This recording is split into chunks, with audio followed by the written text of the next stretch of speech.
Hello everyone, welcome to episode number 77 of Chatting with Anthony.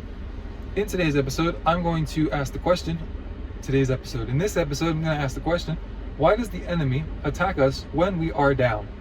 Well, it's a battle strategy. You would want to attack the opposition when they're weak. If you were playing the Warriors, right, like assuming you're an NBA player, that's far-fetched for most of us.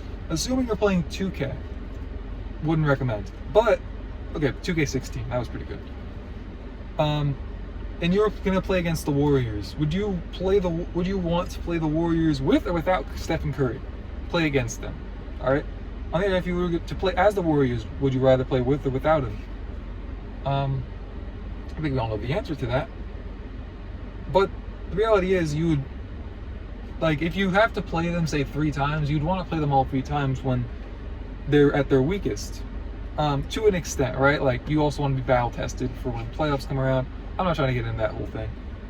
But the goal is to win, right? You want the highest percentage odds of that. The reality is, the enemy has over 2,000 years of experience of going at humanity. He has a large, like, if you were to see the list, I'm sure if there is a list of it, it would be quite extraordinary, and you could probably use a lot of it to your advantage in terms of business and other stuff.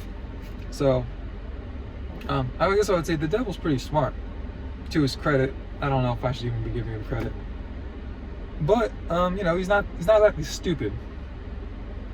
Okay, maybe leaving heaven was stupid, but that's another topic. He knows which situations weaken us to specific temptations, right? It's almost like if you're at the beach, that's a good place to provide sexual temptation. If you're in a bar, it's a good place to provide the temptation of getting drunk. Stuff along those lines, right? Like, he knows what cues, and also for specific people, like if you are, I know this might sound oddly specific, but if someone's autistic, he probably would even know what buttons to press to get them to react a certain way.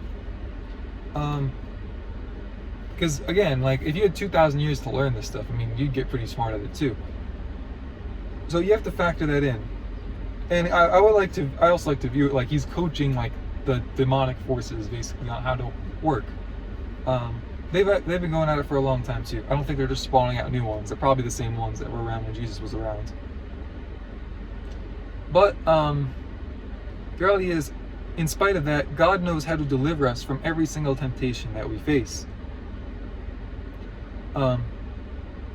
God's been learning.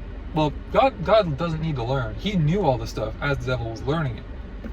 He had the whole playbook, basically, and the devil had to figure it out on his own. Kind of shows which side's the winning side, really. But you can always count on God to come through and help you out. As the word says, I don't remember how it is worded exactly, but he knows how to deliver you from every temptation. He knows how to he will always provide a way out of the temptation, essentially is what the word says in the New Testament specifically. The enemy can only mimic what God does, and it would make sense for him to do that because God's ways are perfect and holy.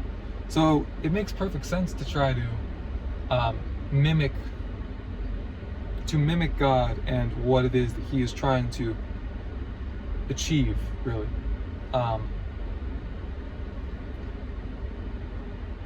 And also remember, the original is always better than the imitation. In some cases, it might actually be vice versa. But in this case, it is definitely, the original is definitely better.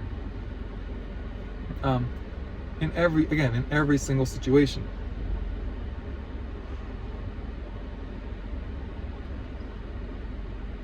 Yes, I wish I had more to expound upon, but I don't know where to go from there, really. It's just,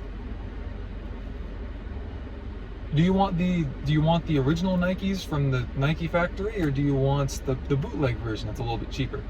Depends on who you ask, but and a lot of people, I think, would rather have the things of God that Satan's trying to offer, the things of God from Satan, which aren't really from God per se, but rather than try to do it his way, because our way seems better to us, and it's understandable from the temporal perspective, but please don't do that. It's just not a wise move. So that's all I have for this episode. Thank you guys for watching.